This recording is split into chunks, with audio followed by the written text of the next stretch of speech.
It's time for this week's episode of Brandon Sports Talk, featuring in-depth interviews from those who are trending in the world of athletics. And now, here's the host of Brandon Sports Talk, Brandon Pate.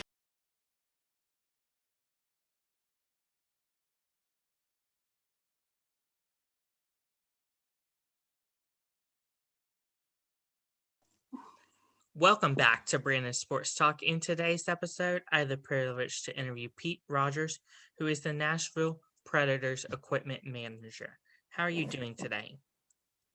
I'm good, thank you. Thank you for having me on. How are you doing? I'm doing good. Can you talk about how you knew that you wanted to become an equipment manager in the NHL? It's funny. Well, there's a lot of people that want to become equipment manager in the NHL. When I was a kid, I'm from Rochester, New York, and I started kind of hanging around. I played hockey growing up, but never good enough to be at the level of the players I work for now. But kind of hanging around the rink in Rochester for the Rochester Americans. Started being a stick boy as a part-time job, and didn't really think much of it, of doing it as a career or anything. As time went along, I worked in high school, all through high school and all through college. As part time, I worked for the home team. Then I worked for the visiting side, and I tell people that this job that I have, it's kind of a way of life because the hours are so goofy that people don't really understand. And I know this is one of your later questions, but a day like tomorrow, I'll get at the rink at 7 in the morning, and I won't get home till before midnight. And you're not working all the time, but the hours are just crazy, and the travel and everything. But it's just it's as much a way of life as it is a job. And as I went along and I went to college for communications. And I remember when I graduated, I told my dad I wanted to try it. And he's like, well, you can try it for 1 year. And if it doesn't work out, you're going to get a job doing what you want. So I got hired right out of college by the Newmarket Saints, and which was Toronto's farm team at the time because I had worked for them coming through Rochester. Well, anyways, the time they figured out I was American, within an hour they called back and said, "Sorry, we can't hire you. You're American." I'm like, because I was in Rochester, basically across the lake. So I said, "All right." So a day goes by and I get a phone call from I believe it was Brian Papineau at the time. I can't remember. He said, "Hey, John Brophy was our old coach. He's starting a team in Norfolk, Virginia, in the East Coast League, Hampton Roads Admirals. Why don't you give him a call?" And I mean, obviously, I knew who John Brophy was. I had worked the visitors' room years ago with him, and I thought the guy was nuts. So I called him up, and we had a nice talk, and he hired me in one phone call. But I wasn't going down for a couple months. I think I went down that year. My dad and I drove down the end of August. He dropped me off, and talk about baptism by fire. Like, back in that era, the East Coast League, they only had one person. They didn't have an athletic trainer. So I was the equipment manager / trainer. Now I didn't know anything. I mean, I've been around hockey my whole life, and I've seen guys taping wrists and doing just the very, very basic stuff. So I convinced them to give me a student trainer to come and cover the practices and the games, in the event something required an emergency or something. But I had taken some sports medicine courses my last year of college. I went to SUNY Brockport up just outside of Rochester, New York. So I wasn't completely blind to it, but some bad things can happen in hockey games, emergencies. I mean, we've all seen them now as time's gone on. But we made sure that somebody was there for me in the event of something would happen. But at that time, the East Coast League had 5 or 6 teams. And there were long bus rides, and and you have to be responsible for every decision you make. And you make mistakes along the way. It's your first job out of it's my first job out of college. And I had seen the job done, but never actually did it. Full time. So I think I was there from got the end of August, and we lost out in, I think at that time it was a 64 game schedule. We played the Erie Blades in the first round, and we lost in the deciding game. We drove home, we drove back on the bus, which took forever and a month. We got back, and I stayed there 2 weeks, got everything cleaned out, and my intention was, hopefully to come back next year, but I didn't know how it would go. I didn't have an apartment. I lived with a really nice family, the Douglas family, in Virginia Beach. So I came home to Rochester, and they were in the playoffs that year. And, so the playoffs, they lost in the Calder Cup finals. And I worked part-time, and they let the guy go that was there that year, and they hired me on like right away. So I called up Hampton Roads. I quit and drove back down there, and, picked up my stuff, got them all squared away. And, but to talk about how you get started being an equipment manager, it's not a job that somebody could just apply for and say, hey, I want to be an equipment guy, because guys do that all the time. Like, gosh, I was playing golf.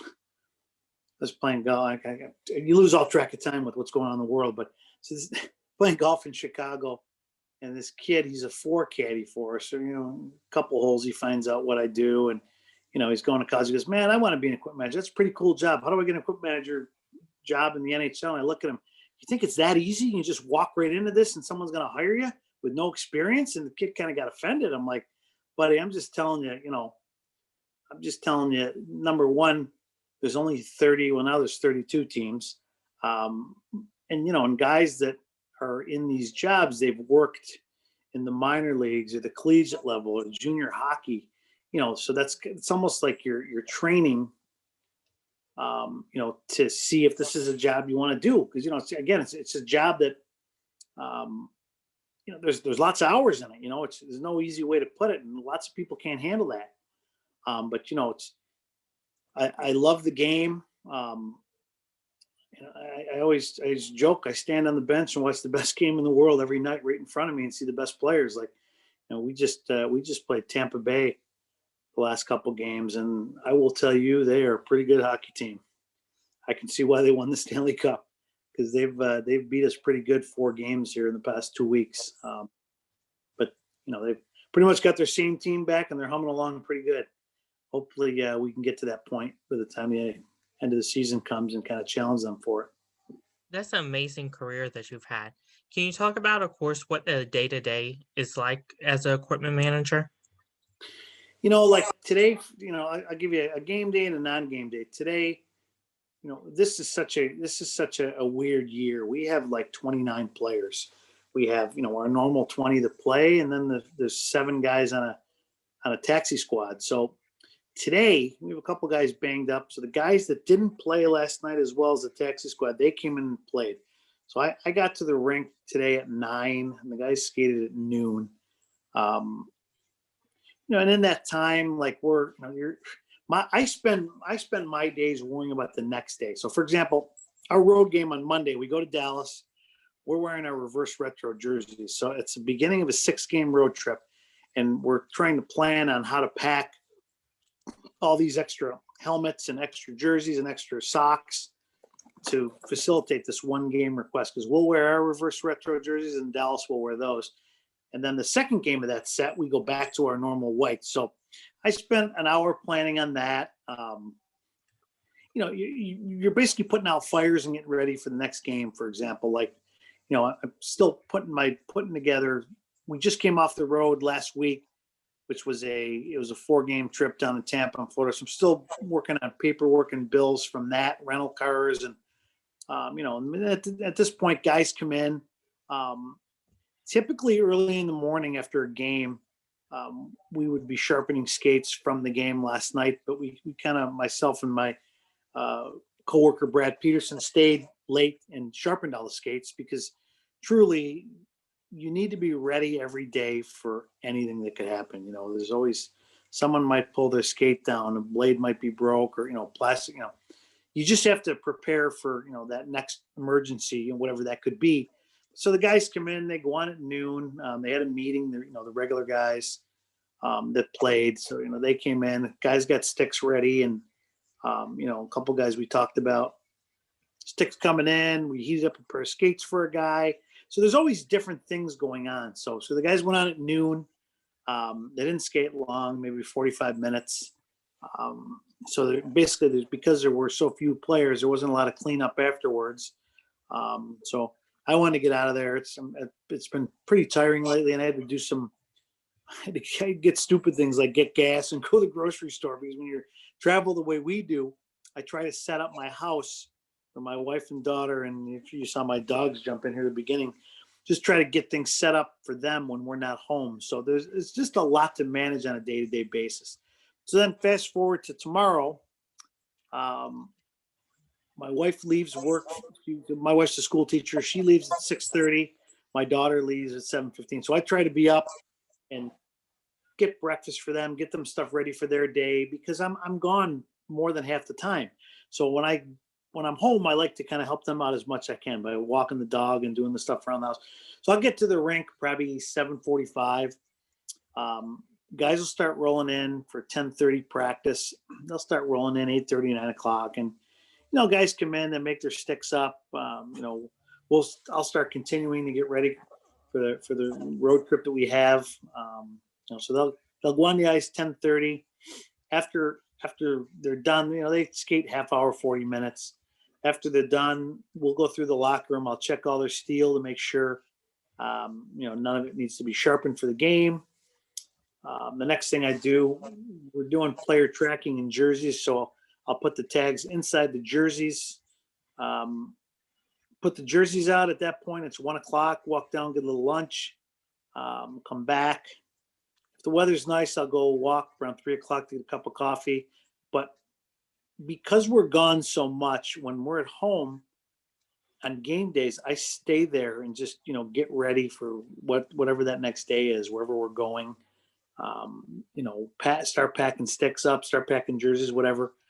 And about 4:30, the guys start coming in. They go through their game time routine. And our game night guys come in. This is such a different thing right now with the COVID. So you got to make sure our game night guys, they have to test 2 days before each game. Then they test when they come to the game. Same thing with our cleaners. So, there's just always something going on, like for example, when we come off this road trip, there's a Pride, African-American Pride History Month jersey that we'll wear at the end of February for warm-ups. Guys sign them and they auction them off. And then the very next 2 games after that, there's a Hockey Fights Cancer Night we're hosting, and we wear specialty jerseys for warm-up. So that's been challenging because with 29 players, when I ordered these things, I didn't plan it. When I ordered them a year ago, I didn't plan on having 29 players. So you almost got to manage it up to the game so that you kind of think who's playing, with the exception of maybe 3 or 4 guys just to kind of, for extra ones. But so, you're working on that, because when we leave for this next road trip on Sunday, we don't come back until a day before we wear the jerseys for that game, which would be February 27th. So everything is situational, and there's so much that happens, and so much, it's one of those jobs where nothing is the same every day. And if you're not flexible and you can't react to change, then you can't work this job, because the only thing constant is change. But so then, then the game happens, the gigs, guys are in, game happens at 7, and mostly when you see an equipment manager on a bench during the game, they watch games for different reasons. I mean, yes, they're watching the game, but we're making sure sticks don't break, make sure if somebody, the goalie gets hit in the head, the first thing I'm looking at is, all right, did his snap break, the screw fall off, his neck, we're always reactional to whatever happens. And then, we want to have the least amount of disruption as possible in the game and keep the players going. So the game goes in between periods. Lots of guys, they'll come in, get their blades sharpened. If they got to make a stick up, they'll make a stick up. And a lot of times you also see an equipment manager with blades. Now they change in and out of the skate holder, so we can kind of almost be like almost like a pit crew at a NASCAR race where they flop tires on and off. We do the same thing with blades, so that guys can, we don't have to take them off to sharpen. where they just put a new piece of steel in there and off they go. So we don't, they don't miss a shift, and we have them. We just used to be when a guy was blowing edge, you'd have to take a skate off, you'd have to run in, sharpen, and you'd lose him for 5-6 minutes, depending on how bad the nick was. Now it's a lot more streamlined, it's a lot more easy, much easier. So the game goes on, we do what we got to do, and get through the game, hopefully win. Then after the game, start the whole process over to get ready for the next day. Change the steel out, sharpen, get things ready for the next day. And kind of, then next thing you know, it's 11:30, 11:45, and you're driving home. Either you're happy because you won or you're upset because we lost. Can you talk about, of course, like whenever you are on the road, how many uniforms do you bring with yourself as you might be on the road, like you said, for 4 weeks and not come home until later in the weeks? Well, typically our longest trip is, I don't know, like this next trip's 6 games. They're not many much longer than that, unless, of course, you're going to play in a bubble where you could be going for 2.5 months, which unfortunately we didn't stay that long. Like each guy has a game jersey, and I like to have an extra game jersey for guys because jerseys could rip. Sometimes guys get in fights, there's blood all over, and you need to have a backup jersey. So, you get this 28, 29 man roster, then you have another 28, 29. On this next trip, we're bringing our reverse retro jerseys, but I do not have a second set for them because we're only doing one set. And so, I guess at the end of the day, what's that? Almost 90 jerseys we're traveling with. And then we also have a trunk for practice jerseys because, we have practices in between games. So, we have guys coach will want different colors and different color lines. So we travel with a tremendous amount of jerseys. And, and for the rule of thumb, when we do pack for a game, it's usually you pack one new stick per guy per game. Now, most of them don't use that many, but you have to have them in case it happens. So think about that. That's like 3 stick bags full of sticks for guys. It's a lot of money too. Can you talk about, of course, you said that you didn't make, of course, the bubble, but what as an equipment manager, what would you have to go through in the bubble? Well, we were in the bubble. We just weren't there that long. We lost to Arizona in that mini round. But, we were, I prepared for that bubble. Can you please sit down? I prepared for that bubble to be there for the mini round and 2 rounds of the playoffs. So that would have been like 19 games. We shipped stuff up there, and we brought, I'm not the most religious guy, but I was saying a prayer that the plane took off. We had so much stuff because we had the same thing. We had a taxi squad, 4 goalies, all that stuff. But, you've got to pack as if you're going to be there for potentially 2 months. So like we had stuff shipped in there, and we brought stuff, and we were, the biggest challenge with that whole bubble situation was we were in Edmonton. There were 12 teams there. We had to move in and out of different locker rooms almost every day because they only had 6 rooms with all those teams there. So everybody's playing. You can't all stay in one room. There's not enough ice for everybody to practice. So the NHL did a great job juggling that whole thing. And, unfortunately, some teams are going to be at the practice rink more than others. And I felt like us in Arizona were those 2 teams. But, the accommodations were great. The people were great. Everybody was very helpful. But it was just lots of moving around and, stuff that we don't do every day. Which now fast forward to right now, our first road trip we played in Dallas, and our second road trip we went to Tampa. Well, there's NBA teams in there. Well, those locker rooms are all being used by NBA teams, so we haven't been able to get into the rooms before 2 or 3 o'clock in the morning on the day of the game. So put that time together in your head. Luckily we were able to hang the gear in the Dallas Stars locker room and the Tampa Bay Lightning locker room to dry it. But you still got to go over at 6 in the morning, pack it up and set it up. And then that whole day starts over. And then when you're flying back, think about that day. We flew from Tampa to Florida, which wasn't crazy, but working days like that, and you get on an airplane, fly home, walk in your door at 3 o'clock. You've been going for like 20 hours. You might take a little nap on the airplane, but they're just crazy days right now. And it was much. The good part about the bubble is once you get set up at your hotel, you never left. You unpack your bag, you just walk back and forth to the rink, and we had to drive a truck with our equipment back and forth to the practice rink, but that was pretty easy. But just, the moving got a little old after a while. But again, we weren't there long enough to really, when somebody asked me how our experience was, again, the people to ask are Dallas and Tampa and the teams in the semifinals, because they were there 2 months. That had to be a rough go at the end. In fact, our new assistant coach, Todd Richards, came from there. And he said by the end of it, when you go home, it's like it's all you've been doing this thing for 2 months. Now you got to go back and live normally. It's almost like, I've done world championships and Olympics, and it's the same kind of thing. You're in, even though it's not called a bubble, but you're with a group, you're doing the same thing every day, you're playing games, you just move on and you go. And after, it goes back to what I said, how you get into being an equipment manager. It becomes a way of life, what you do every day.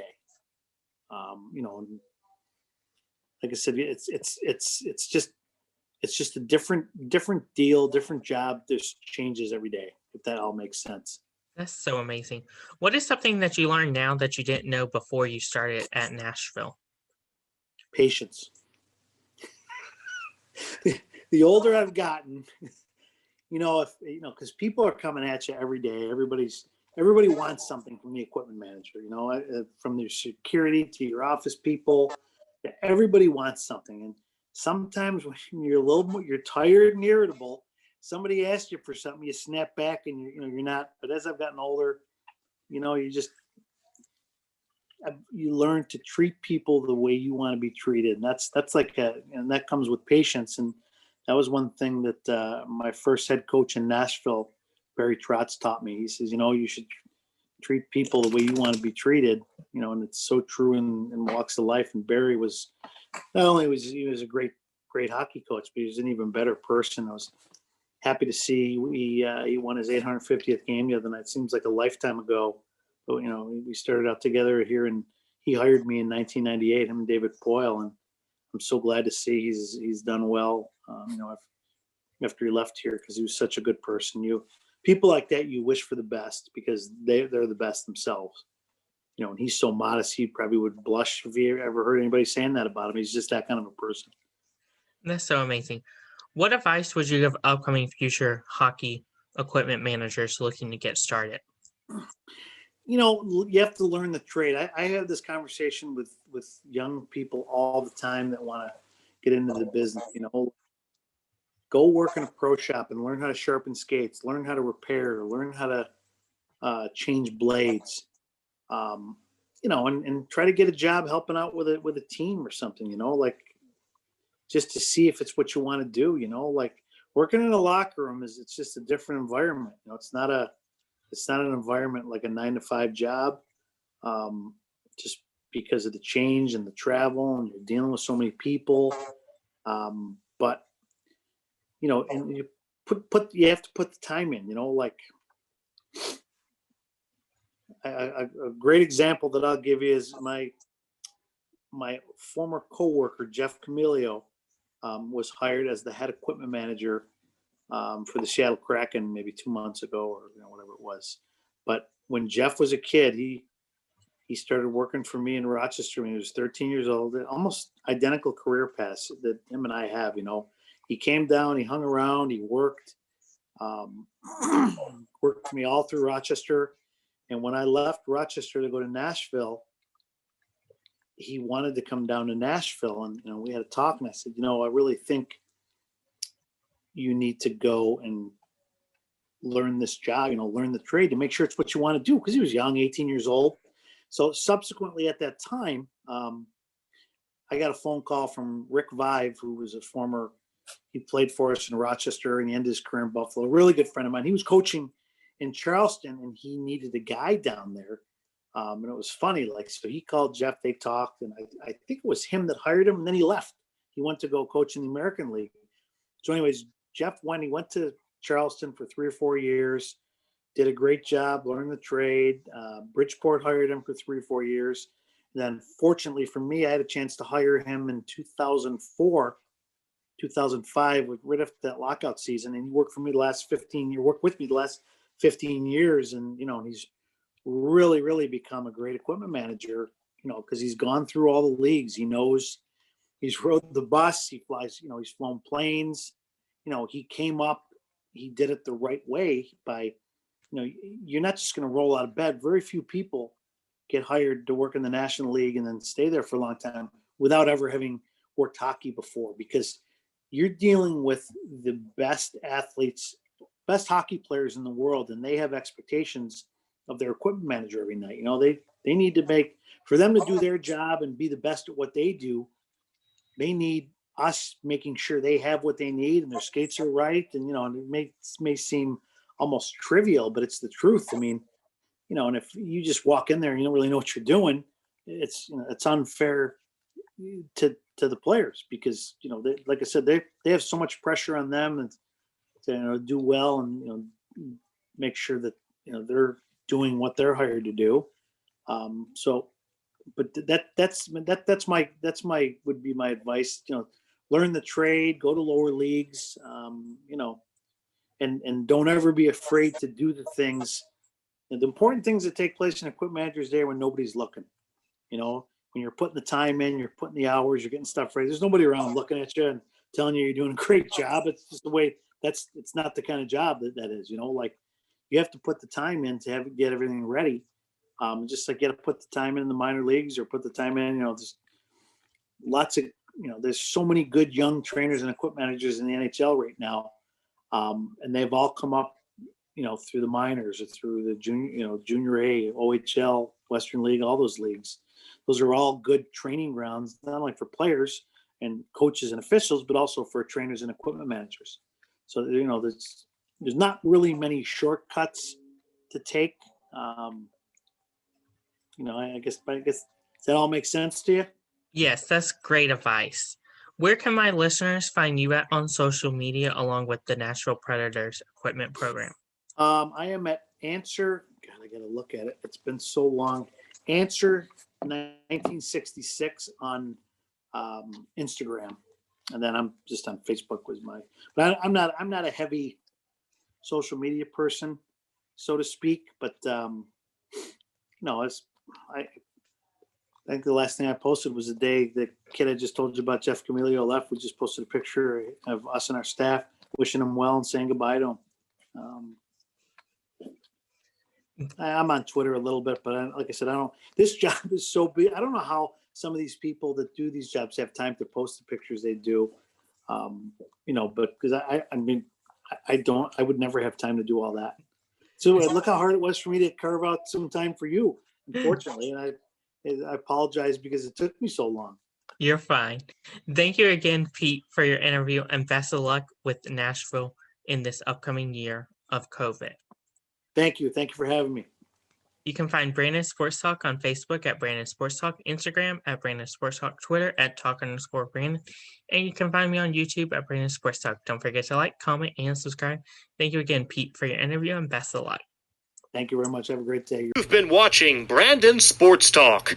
Please feel free to like, share, and subscribe to Brandon Sports Talk on social media and on YouTube.